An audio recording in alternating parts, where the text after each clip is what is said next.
Skyrim, a vast, cold, harsh, bitter region to the north of Tamriel, home to the hardy Nords.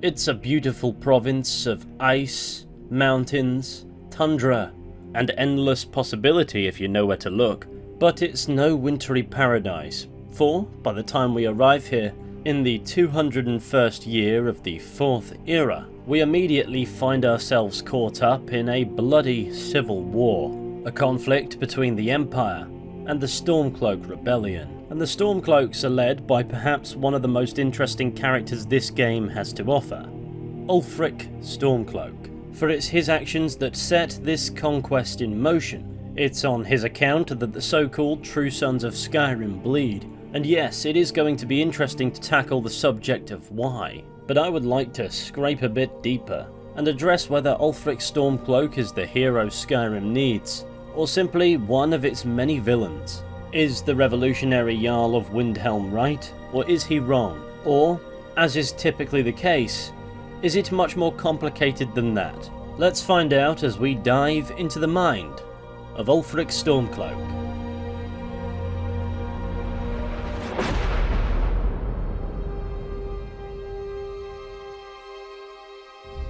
Now, from the very beginning of the game, we're thrust into the middle of this civil conflict.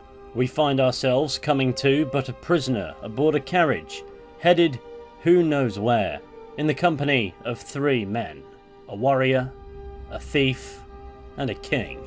It doesn't take us long to learn that to our right sits Ulfric Stormcloak, the supposed future High King of Skyrim. But it's made apparent from his bindings and proximity to us, a humble prisoner, that Ulfric is no honoured guest among the Imperials around us. Rather, he's a prisoner, captured in an ambush that we too were caught up in, and wherever we're going, Sovngarde is sure to await. It has been an honor, Jarl Ulfric. Ulfric Stormcloak. Some here in Helgen call you a hero, but a hero doesn't use a power like the voice to murder his king and usurp his throne. You started this war, plunged Skyrim into chaos, and now the Empire is going to put you down and restore the peace. Now, as the opposition in this conflict, the Imperials don't exactly ingratiate themselves with us. After all, they do try to chop off our head, only for us to then receive a dragon's idea of a stay of execution, before the Imperials get the chance to render us ever so slightly shorter. With plenty of Stormcloaks, including Ulfric Stormcloak himself, we make off. What is that thing? Could the legends be true? Legends don't burn down villages. Nonetheless, our encounter with the Jarl is cut short as our focus is turned to surviving the dragon's onslaught. We come away from Helgen with a limited understanding as to the sides of the civil war. It's the Stormcloaks versus the Imperials, and it's apparent the conflict is divisive, turning friends to foes. Bail out, you damn traitor! Out of my way! We're escaping, Hathor. You're not stopping us this time. Fine, I hope that dragon takes you all to Sovngarde! From here, we're basically given the same introductory dungeon regardless of whether we go with Ralof or Hadvar. The only difference, of course, is whether the enemies we fight are Imperials or Stormcloaks, but it really makes no difference. There's not much information to digest, we simply have to survive and escape. And of course, because the game would be incredibly short if we simply canonically didn't, we succeed. And with that, we're free to roam this land, and from this point it's up to us whether we engage in the civil war or simply stay neutral.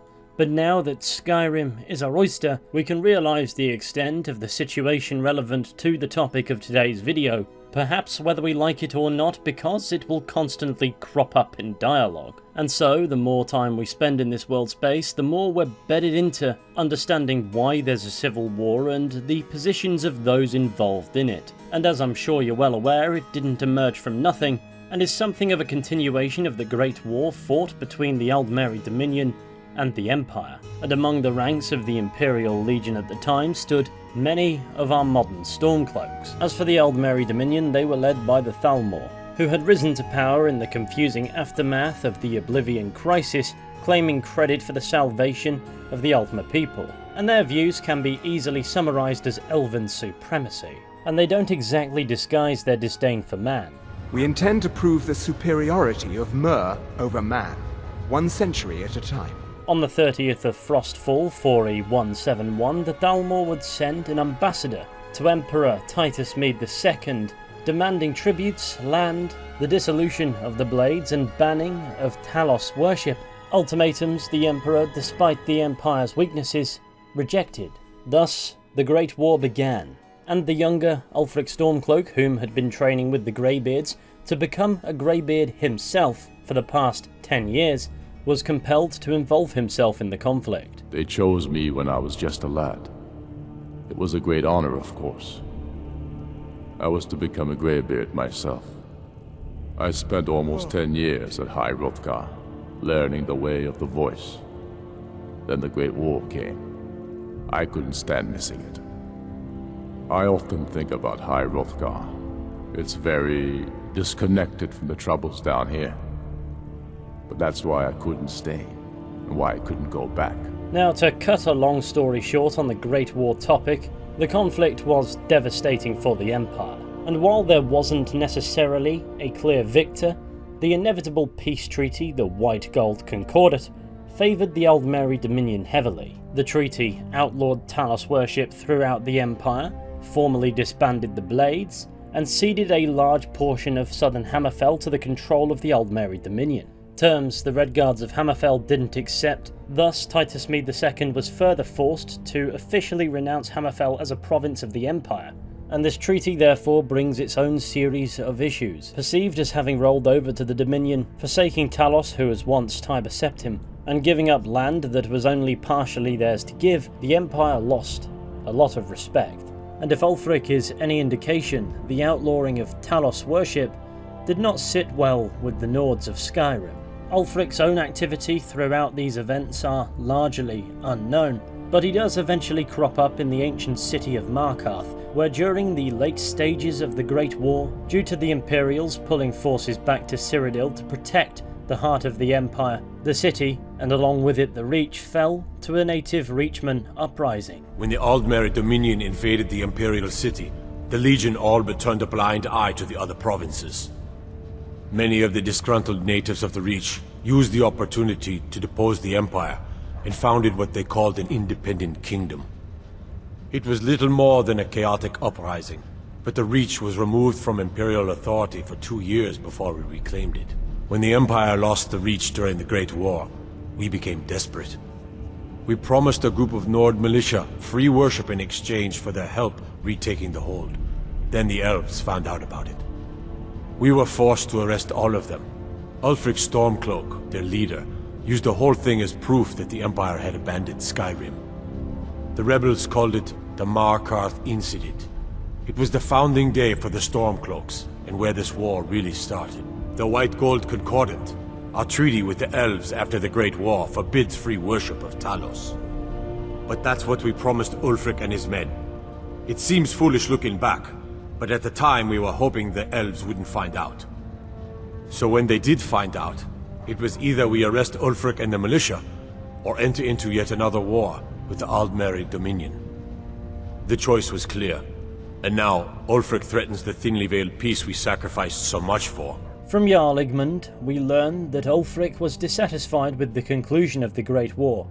He liberated Markarth from the Reachmen under the agreement that in doing so would grant him and his men the right to worship Talos within the city. But the Aldmeri Dominion found out and he was arrested, furthering his agitated beliefs towards the Empire, with the Markarth incident being but another example of their betrayal. And following his imprisonment after the Markarth incident, he found himself succeeding his father as the Jarl of Windhelm.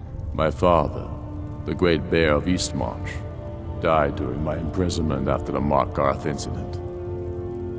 I, his only son, forced to deliver his eulogy via letter I had smuggled out of prison. Such is the love of Titus Mede for his subjects. When finally set free, I returned to Windhelm and was greeted by a city in mourning, at one with my own grief and anger, clamoring in angry voices, calling out for justice, for war.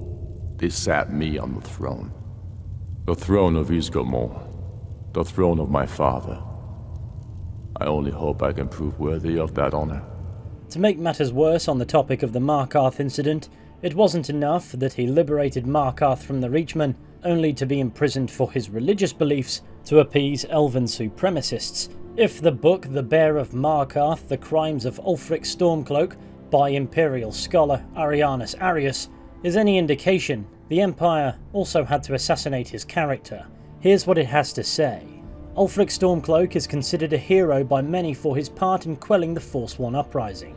It is said that when the Empire abandoned Skyrim and the natives of the Reach rebelled, undoubtedly due to the Nord's poor treatment of them, Ulfric Stormcloak and his militia was there to retake their land from the Forsworn. In all the bravado and epic yarns the skalds compose of his exploits, you would think Ulfric to be a giant of a man, equal to that of Tiber Septim in his cunning leadership and decisive actions. But the truth is far more revealing. Yes, from 4E 174 to 176, the Forsworn did in fact rule over the Reach as an independent kingdom from Skyrim. Yes, this was accomplished while the Empire was beset by the Aldmeri Dominion forces and could not send the Legion to re-establish order. And yes, Ulfric Stormcloak did quell the rebellion without Imperial assistance. This much is true, but what the bards often fail to tell in their stories is that the Forsworn kingdom was quite peaceful for those 2 years they were in power. True, some crimes were committed against former Nord landowners, often those accused of being the harshest towards their native workers, but on the whole the Forsworn ruled their lands fairly, and were making overtures to be recognised by the Empire as a legitimate kingdom. In the wake of the aftermath of the Great War, you can imagine the backlog on stately matters the Empire had. Before a peace treaty could be resolved with the Forsworn, a militia led by Ulfric Stormcloak besieged the gates of their capital, Markarth. What happened during the battle was war, but what happened after the battle was over was nothing short of war crimes. Every official who worked for the Forsworn was put to the sword. Even after they had surrendered, native women were tortured to give up names of Forsworn fighters who had fled the city or were in the hills of the Reach. Anyone who lived in the city, Forsworn and Nord alike, were executed if they had not fought with Ulfric and his men when they breached the gates. You are with us, or you are against Skyrim, was the message on Ulfric's lips as he ordered the deaths of shopkeepers, farmers, the elderly, and any child old enough to lift a sword that had failed in the call to fight with him. So when a grateful empire accepted Ulfric's victory and sent soldiers to re-establish the rule of law in the Reach, it was no surprise that he would demand to be allowed to worship Talos freely before the Legion could enter. With chaos running through the streets of Markarth and the reports of deaths rising every day, the Empire had no choice but to grant Ulfric and his men their worship. We allowed them to worship Talos in full violation of the White Gold Concordat with the Aldmeri Dominion, which recognises the elven belief that Talos as a human cannot be one of the divines. In jeopardising the treaty so many sacrificed for during the Great War, the Empire was wrong. But what choice did they have, I ask you, against the Bear of Markarth, Ulfric Stormcloak? No, is not an answer. The book provides quite a negative view of the man, one that doesn't really make sense considering how we find Markarth in 4E 201. If he and his men were killing people willy-nilly, how come the leader of the Reachmen, Madanach, is rotting in Sidna Mine? If he was that thorough in annihilating the Forsworn, why do they have such a potent presence in the Reach to this day? And if his very motivations for retaking Markarth from the Reachmen was freedom of religion, why would he strive to overachieve, rather than simply redelivering Markarth to Skyrim, to the Empire? Now, I doubt the book is entirely libelous. After all, here's what Markarth's Jarl Igmund's steward, Rarik, a Talos worshipper under the nose of the prying Thalmor, has to say about him. I can't deny the man is right about a few things, but I've seen firsthand what Ulfric is capable of, given the chance. Suffice it to say, he is no friend to Markarth, and no friend of mine.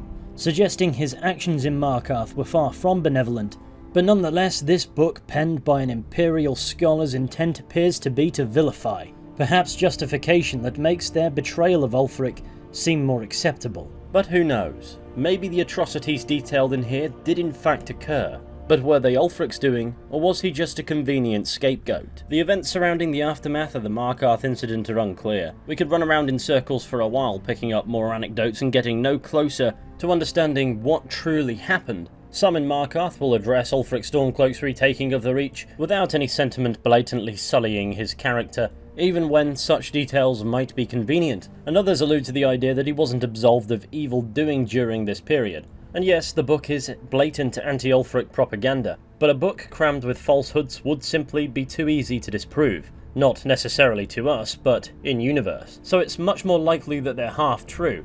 And for the sake of damage control in granting Ulfric Stormcloak the momentary right to violate the White Gold Concordat, he became the fall guy for everything negative that happened. But the fact of the matter is there were other parties involved, and Ulfric wasn't a Jarl anywhere at this stage. Yes, he was the one commanding the army, it's easy to say it was him, but that doesn't mean it entirely was. Away from the never-ending subject of who's responsible for what atrocity, it's clear the Markarth incident has some bearing on Ulfric's character. Put simply, the Reachmen and Forsworn wanted to reclaim their homeland from Skyrim, an uprising that, though initially successful, Ulfric shut down.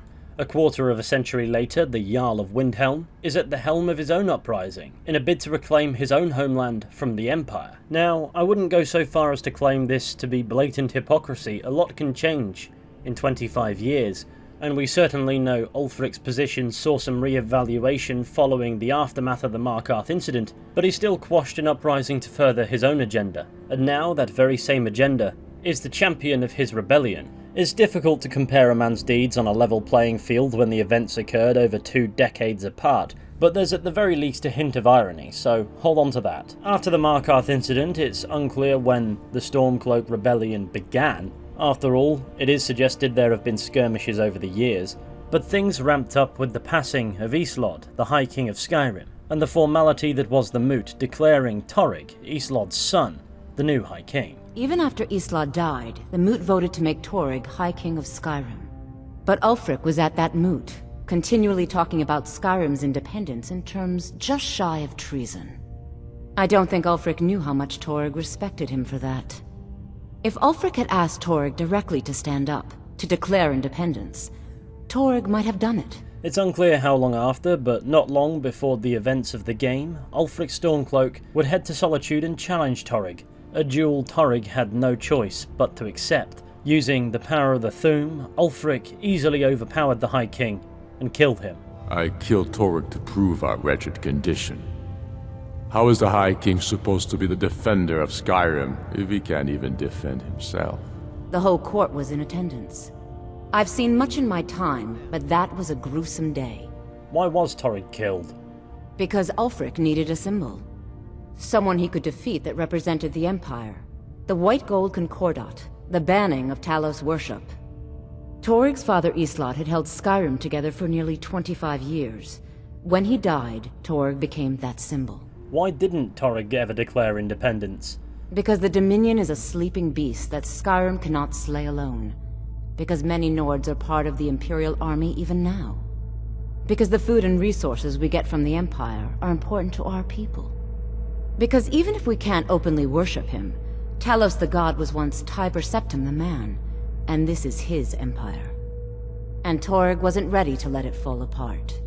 This event marks the separation between Ulfric's agitation and the occasional skirmish with the Imperials that is implied to have happened through the dialogue of various NPCs and outright civil war. Throughout Skyrim, there's an entire tapestry of opinions on the event, ranging from it being an act of murder and treason. Rogver, you helped Ulfric Stormcloak escape the city after he murdered High King Torrig. To a fairly leveled challenge, legally upheld within Skyrim's Nordic customs. There was no murder. Ulfric challenged Torrig. He beat the High King in fair combat. Such is our way. Such is the ancient custom of Skyrim and all Nords. Though it must be said, legally upheld in practice does appear to not be the case, but nonetheless there's an element of doubt here. Was this an honourable duel, or was it blatant regicide? And I can see why it would be so divisive. On the one hand, the duel tapped into an honourable custom. However, it was far from a fair fight. Torrig was a young man with limited martial experience, and Ulfric was a seasoned war veteran with the power of the Thu'um at the tip of his tongue. One-on-one, the outcome was a foregone conclusion, and Ulfric is smart. He understood this. Any Nord can learn the way of the voice by studying with the Greybeards, given enough ambition and dedication. My shouting Torg to the ground proved he had neither. I challenged him in the traditional way, and he accepted. There were many witnesses. No murder was committed. True, he didn't stand a chance against me, but that was precisely the point. On that front, aside from abusing the voice as a martial tool when the way of the voice forbids shouting in anger to all but the Dragonborn, as surely such a demonstration of power in that environment was entirely unexpected, there was nothing necessarily unsound about the duel itself, despite of course the experience gap between Ulfric and Torg. The issue seems to stem from the fact that if we look at every auxiliary aspect to this confrontation, it appears Ulfric's killing of Torg was entirely unnecessary. Sabiel Stentor's description of Torg suggests that Torg actually admired Ulfric, both in his commitment to Skyrim and willingness to navigate difficult conversations bordering on treason for the sake of his people, and as Stentor puts it, if Ulfric had asked him to side with him, he very well might have, and while chances were probably slim there, he'd likely have put consideration to it. This suggests that whatever grievance Ulfric had with Torg, he didn't, to our knowledge, attempt to address it shy of the violent act of challenging him. Why? Because Ulfric needed a symbol. He was a puppet king of the Empire, not a high king of Skyrim. His father before him, perhaps, but not Torg. He was too privileged and too foolish, more interested in entertaining his queen than ruling his country. And so, Ulfric holds these beliefs about the departed High King, beliefs the game doesn't really divulge in the truth of. But as the High King, he stood as a representative of the Empire within Skyrim just as much as he was a representative of Skyrim to the Empire. And challenging him in the traditional way, yes, it made a point. It made 2 points in fact from his perspective. Like Torg, Skyrim is weak. In defeating the High King, he proved himself strong. And so, if Skyrim is to be strong again, who do you follow? The now killed king, or the killer of kings? Ulfric didn't kill the High King with the expectation that he would succeed him on the spot, otherwise why would he flee? But his ambitions are clearly geared in that direction. There hasn't been a true High King in Skyrim for generations. For too long he's been hand-picked by the Emperor, and given emphatic nods by milk-drinking Jarls addicted to Imperial coin.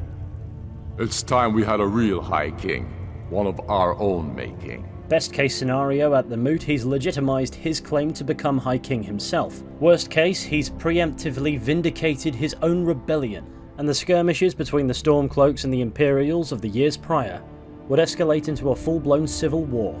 Either way, he gets what he wants, the chance to stick it to the Empire and fight for Skyrim's independence, with the reputation of having killed the Imperial puppet High King, demonstrating to the Jarls and many Nords across Skyrim that his side is superior. In solidifying his own claim to the throne, yes, he furthers the cause of his rebellion. He inspires many so-called true sons and daughters of Skyrim to join his cause and retake their land. But he does it this way because it also furthers his own ambitions. Torg the man, as High King of Skyrim, was as much an obstacle to the future he envisioned for Skyrim and himself as the Empire and the Old Merry Dominion. Because he doesn't just want an independent Skyrim, he wants to be the leader that liberates Skyrim. And while I don't think I've said anything that would necessarily contradict Ulfric's right as Jarl of Windhelm to challenge the High King per se, from my understanding, considering his position, his ambitions, and his massive combat advantage are irrelevant. He issued the challenge and Torg accepted. Even the fact that he had no choice but to accept is of little consequence. But by the point of the duel, Ulfric Stormcloak was well and truly an agitator, at least from the perspective of the Empire.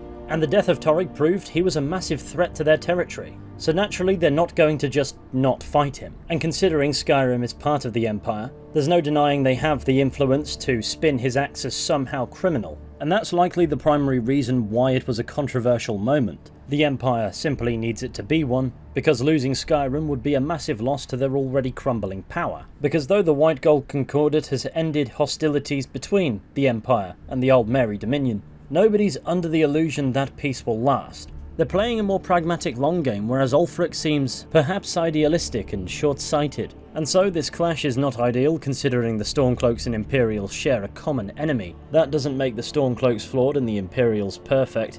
Both sides have their fair share of flaws. But this conflict risks putting the Empire in an incredibly tenuous position when the time comes to turn and face the real foe. Ultimately, if Ulfric is successful, he too will have to turn and face that foe eventually. And to his credit, he's not misguided by believing any different, but he's so caught up in liberating Skyrim from the Empire, whom he views as Thalmor puppets, whose puppet masters have been given a lick of free rein to roam the lands and persecute any who dare worship his beloved Talos, that I think he's grown blind to both the Empire and the Thalmor's long game here. He's too caught up in the perceived unacceptable compromises in the interim between one war and the next, on the basis that he doesn't believe Skyrim should be beholden to what he deems to be Cyrodiil's treaty with the Aldmeri Dominion. And sure enough, the Thalmor are in Skyrim rooting out Talos worship, imprisoning and killing his fellow Nords, and there's no world in which he should be okay with this. He's too impatient to lessen the symptoms of tough times, that perhaps it's lost on him that the Imperials, to an extent, recognise this problem as well. So perhaps there's an element of recklessness in his killing of High King Torygg, and it wouldn't be his first demonstration of tactical recklessness that we can observe. At the very beginning of the game, he's captured in an Imperial ambush somewhere near Skyrim's border with Cyrodiil. Whatever hubris that led him to this point, the Imperial Legion exploited, and he very nearly faced the headsman's axe for his troubles, only to be saved by a perverse stroke of luck that the literal dragon apocalypse began before he could be decapitated. Then there's the subject of the outlawing of Talos worship. Here's what the Riverwood blacksmith Alvor has to say about Ulfric's contribution to that. It's from that treaty that ended the Great War, remember? When the Emperor was forced by the Thalmor to outlaw Talos worship. We didn't pay much attention to it when I was a boy.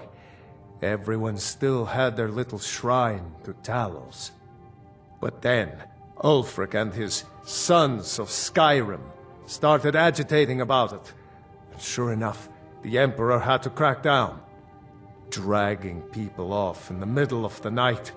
One of the main causes of this war, if you ask me. While it should be acknowledged, this guy seems quite supportive of the Empire, and being a blacksmith in a small Nord village, as opposed to Ulfric's existence, that of the son of the Jarl of Windhelm, before becoming Jarl himself, which naturally brings with it more eyes. If his words are to be believed, Ulfric's actions have, if anything, ensured the Talos worship ban is enforced much harder, and so the argument Alvor is making here is that Ulfric's brash actions are counterproductive, although it must be said it's harder to discern if that's truly the case. You see, while it can be observed as making Talos worship harder for everybody, one way or another it's been officially banned to appease elves who view humanity as inferior. From Ulfric's perspective, and the perspective of many Stormcloaks who served in the Great War, these same elves commanded armies who killed their brothers and sisters in arms, compromising for the sake of upholding tenuous peace with an enemy for whom you share a mutual loathing is neither rage-tempering nor ideal. This is not a matter of being able to worship in secret. For Ulfric, this is a matter of Skyrim functioning how Skyrim pleases, without the vindictive tyrannical scrutiny of a vicious elven power from a faraway land that has no business in Skyrim, all for the sake of upholding a temporary peace treaty that will inevitably end in another war. And while the purpose of the White Gold Concordat from the Empire's perspective is to allow the Imperial Legion to recover to fight this second bout, there is certainly a case to be made that Ulfric and his Stormcloaks are not especially big picture oriented. But on the off chance they are, having observed their perceived betrayals at the hand of the Empire, and of course what happened with Hammerfell when they rejected the terms of the White Gold Concordat, perhaps they subscribe to a belief that if the Empire has failed them once, and they kind of have, the Empire will inevitably fail them again, and it's only a matter of time. And if you listen to Ulfric's speech about why he fights, that may very well be at least part of the sentiment. I fight for the men I've held in my arms, dying on foreign soil. I fight for their wives and children whose names I heard whispered in their last breath. I fight for we few who did come home, only to find our country full of strangers wearing familiar faces. I fight for my people, impoverished to pay the debts of an empire too weak to rule them, yet brands them criminals for wanting to rule themselves. I fight so that all the fighting I've already done hasn't been for nothing. I fight because I must. So reckless he might indeed be, but considering everything that's happened up until the Skyrim Civil War, weighing up the uncertainty of being a part of the Empire and the consequences it's had for Skyrim since the Great War, Ulfric believes that he, and Skyrim to a broader extent, simply cannot afford inaction. This doesn't necessarily make him right, but it does paint the picture of a man who strongly believes what he claims to fight for. He genuinely believes Skyrim would be better off as an independent nation, and will gladly die on that hill. And were I to leave this point there, I'd be painting the picture of a rather inconsiderate general. You see, while he's willing to sacrifice his own life in the name of righteousness, he isn't entirely unburdened by doubt, not even close. In a couple of conversations with Galmar that can be overheard, he voices his doubts. It's clear sending the Stormcloaks into battle knowing many will die does trouble him. In these conversations with Galmar, you'd be forgiven for coming away believing Ulfric may very well not be the most convicted in his own cause, and while Galmar is successful in steering Ulfric back on course when he wavers, we do at the very least learn the man is not thoughtless and bloodthirsty. I'm not entirely sure I'd extend the same consideration to his housecarl. That doesn't necessarily stop him from having some insight though. Some say Ulfric desires to be king and nothing more. Have they not seen that his anger floats on a sea of tears? So while Ulfric is the face of this cause, and the one who its accomplishments are attributed to, this rebellion isn't exclusively his cause, and hasn't been for a while. Sure, he's cunning and charismatic enough to foster a cult of personality that certainly helps, and certainly works. Every Nord should admire Ulfric. He fights for all of us. But like with everything else, there are other parties involved that share his general interests and fight under his banner, and while those figures help drive him forth to war, he also has to an extent, temper their fire, lest the entirety of Skyrim become a graveyard, and that is a perpetual balancing act, one that could mark a distinction between how Ulfric thinks and what he does. It doesn't necessarily provide absolution for his perceived reckless actions, but it does suggest they might not always be innate, and this is shown through his apprehension to besiege Whiterun, despite Skyrim's central city being strategically paramount to long-term success. Despite having less than amiable personal relations with Balgruuf the Greater, he recognises that he's a true Nord, no lover of the Ealdmeri Dominion, a man staunchly on the side of his whole, actively keeping the Thalmor out. And while Galmar argues that if Balgruuf is not with Ulfric, then he's against him, a sentiment Ulfric ultimately agrees with, he's still reluctant to instigate aggression, even if he knows he cannot allow Balgruuf to remain neutral. He'll come around. Don't be so sure of that. We've intercepted couriers from Solitude. The Empire's putting a great deal of pressure on Whiterun. And what would you have me do? How long are you going to wait? You think I need to send Balgruuf a stronger message? If by message you mean shoving a sword through his gullet. Taking his city and leaving him in disgrace would make a more powerful statement, don't you think? So we're ready to start this war in earnest then? Soon. Now, there are other things we must pay attention to. For example, Ulfric's laser focus on the war, perhaps at the expense of the people of Windhelm. And this probably goes hand in hand with the topic of racism that I'm yet to indulge. You see, it doesn't take much digging to uncover that Windhelm is a city in anguish, dominated by two key groups. Some in Windhelm are fiercely behind Ulfric. They believe in the cause of the Stormcloaks, and also believe that Skyrim is for Nords. But this city also has a large population of refugees, with the Dark Elves confined to living in the slum known as the Grey Quarter. They've had a population here for a long time at this point, courtesy of the Red Mountain eruption rendering Vvardenfell and much of Morrowind uninhabitable, and so, considering the squalor the Dunmer have to live in here, they don't exactly foster the most positive of opinions of their Nord co-inhabitants. I'm a Dark Elf and I live in Windhelm, so yes, I live in the Grey Quarter. You must be new around here, or you'd know they don't let my kind live anywhere outside that slum. Thought the Grey Quarter would be a haven for my kind. I was wrong. When the Red Mountain burned, you could scarcely breathe in Morrowind, so we came west. Windhelm was the first city on that road, and here we are. If we had known the Nords would be so unwelcoming, we may have kept walking. You see where we have to live. This forgotten alley. All the filth from the upper quarters flows downhill, like they say. Good luck getting one of the guards to help with anything. I tried to get Ulfric to even come down here to see the squalor, but the High Lord of his mightiness couldn't find the time. If the Dark Elves are to be believed, Ulfric seems indifferent to their struggles in the Grey Quarter, and it's not just the Dark Elves who see this. If Ulfric had his way, anyone who wasn't a Nord would be shipped right out of Skyrim. Whenever a group of marauders attack a Nord village, Ulfric is the first to sound the horn and send the men. But a group of Dark Elf refugees gets ambushed, a group of Argonians or a Khajiit caravan, no troops, no investigation, nothing. The Dark Elves live in a run-down slum called the Grey Quarter. Ulfric's content to keep it that way. I guess they think I can open Ulfric's eyes to their plight, and get him to lift a finger on their behalf. I'm trying, but Ulfric is set in his ways. For him, there's two kinds of people in this world. Nords, and the folk beneath them. And so we get the idea that Ulfric is indifferent to the Dark Elf population here in Windhelm. And yes, you can observe the prejudiced attitude of the odd Nord here. Hey, maybe the reason these Greyskins don't help in the war is because they're Imperial spies. Imperial spies? You can't be serious. Maybe we'll pay you a visit tonight, little spy. We got ways of finding out what you really are.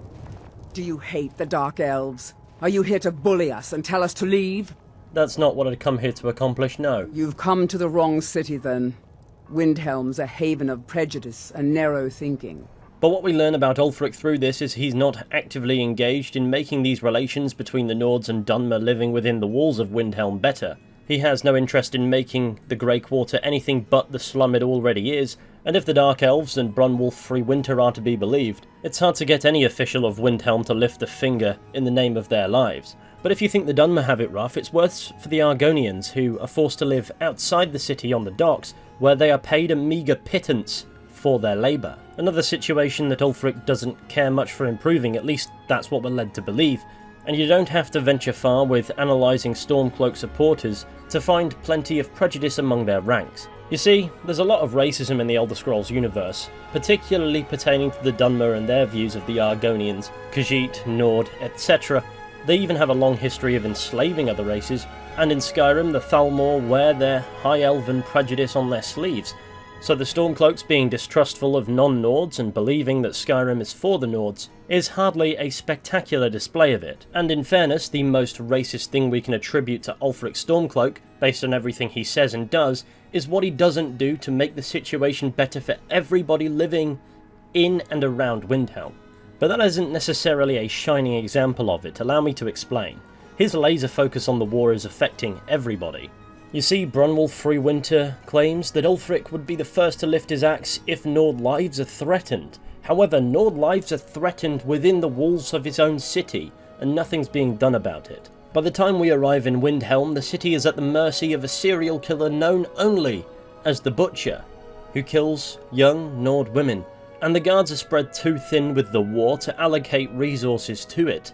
And while that is chiefly done to provide gameplay for us as we investigate these murders, it does help suggest that Ulfric's gaze is far beyond the needs of his immediate people. And it's not only the Butcher running amok that suggests this point to be true, we also have former Stormcloak soldiers living in squalor. There's plenty of evidence on display that this is not a city in its glory days. And with Ulfric's sights on the national scale, his priorities to liberate Skyrim from the Empire and kick the Thalmor out, the needs of his city go amiss. The Imperials don't have this issue because they aren't bound to a city. Sure, they're set up in Castle Dour in Solitude, but the Jarl, Elisif and Hercourt have the luxury of governing the city independent from the Civil War effort, and oh boy does the city have its own issues to deal with. Ulfric has to balance running a city with leading a rebellion. Thus, he is naturally going to be forced to make more compromises on the home front, especially when a good proportion of locals clearly support him.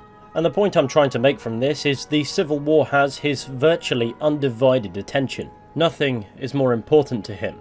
And while that gives him a clearer view of his own personal responsibilities, it does allow problems to fester among the people within his walls. And it does. But why is his focus so squarely on the war? Is it because that's what his people wants, or is that because his people's wants, or at least his people's wants that he's willing to listen to, enable him to indulge in his own desires? After all, should we revisit his speech about why he fights? I fight so that all the fighting I've already done hasn't been for nothing. I fight because I must. It's not a stretch to imagine this conflict is the most important thing to him. But why is this the case? Well, this is where we get to the nitty-gritty that I'm sure plenty watching this video have been screaming at me for the past 40 minutes to mention. During the main quest, Diplomatic Immunity, we find ourselves infiltrating the Thalmor embassy in Hafingr, specifically to discern what the Thalmor know about the return of the dragons. And sure enough, we find a couple dossiers about the Blades Delphine and Esbern, pertinent to the main quest line.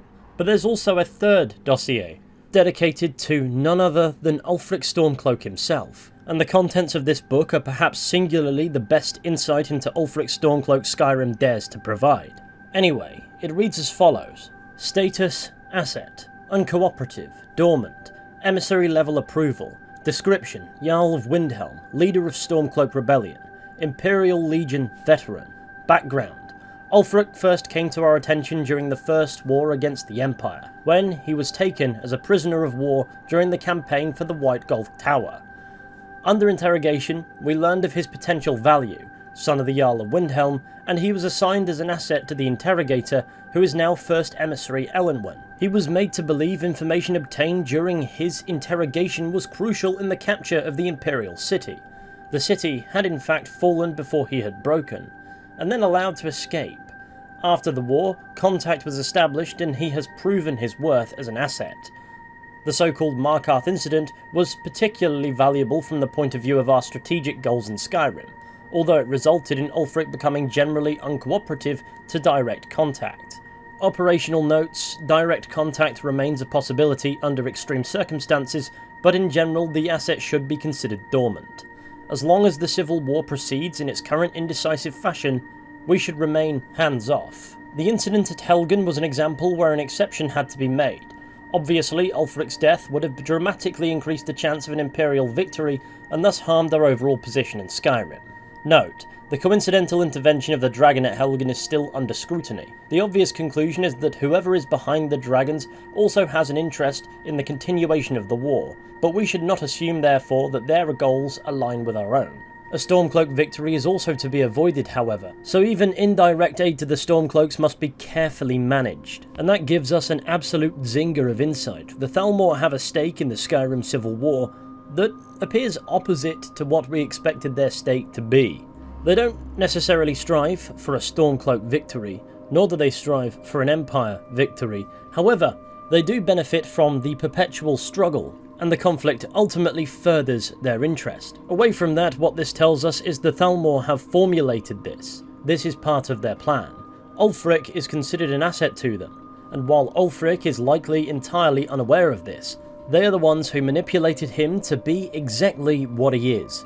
They tricked him into believing that information he yielded under interrogation was valuable at a pivotal point in the war when in reality it wasn't. And thus Ulfric believes he betrayed the Empire, he betrayed Skyrim, and that war then ended before he got a chance to make amends. And now he takes the Thalmor walking all over the Empire with the White Gold Concordat personally, because he's been robbed of the chance to absolve himself of the guilt he feels. And that rage that it's his fault that his brothers and sisters in arms died, only for the Empire to sign a treaty that to an extent failed the people, particularly of Skyrim, that drives him all the way up to the civil war he's now deadlocked in now. And so, for as long as it is deadlocked, the Aldmeri Dominion are the only winners. That perhaps gives us an insight with regards to what side to choose when fighting in this civil war in the game. What side we choose doesn't matter, both have their pros, both have their cons. The only thing that does matter is that we do in fact choose. For the only event that's caught the Thalmor off guard this entire time is the return of the dragons, and we're the Dragonborn. And ultimately, whichever side we choose, Imperial or Stormcloak, we're the ones who advance the war in any direction. So if you came to this video anticipating a who's right argument, that's the best answer you'll get. That's the best answer Skyrim provides. What I'm more interested in is the tragic lens through which this portrays Ulfric. He'd forsaken his easy life at High Hrothgar to involve himself in the Great War, where he was captured and led to believe that information he yielded under interrogation was in simple terms integral to the outcome. He returned to his homeland with nothing, being unable to return to High Hrothgar to face being unable to keep to the philosophy of the Way of the Voice. He sees the Thalmor infestation of the Empire and fights to remedy that, and when that generated a stronger Thalmor presence in Skyrim after the Markarth incident, he fights more to remedy the struggles that he believes, to an extent, he caused. He's driven by his misguided guilt, because underneath all the honourable clamouring, he feels responsible for the situation Tamriel finds itself in now. All because he couldn't just let the war rage on, while comfortably removed from the world at High Hrothgar. And now he sees an empire inactive to right these wrongs, and his patience had wore thin. Ironically playing into the hand of his true enemy, by calling into question the Empire's legitimacy in Skyrim and destabilizing the region. Ulfric and his thugs are stirring up trouble for their own agenda. The Empire is the only thing keeping the Dominion from walking all over Skyrim. The irony extends when you realise Ulfric refers to the Empire as puppets of the Thalmor, when he himself, albeit unwittingly, is exactly the same thing.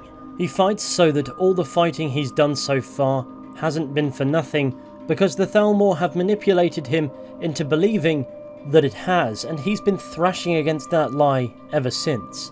And now he's equipped with experience, charisma, and the political seat of Windhelm that was served up to him on a platter when his father died.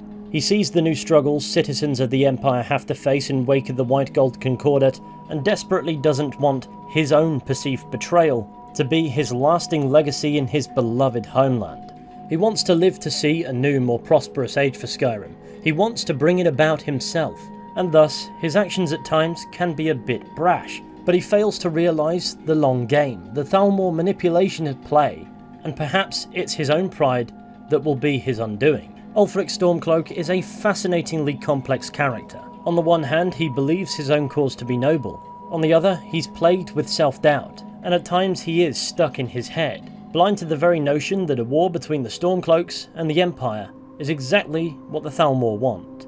And to overcome that, even if he isn't aware of it, he's got to go all the way and boot the Empire and the Thalmor from Skyrim. The bar for his own redemption in wake of what he believes he's done so far is dizzyingly high, and the cost for achieving it is equally enormous.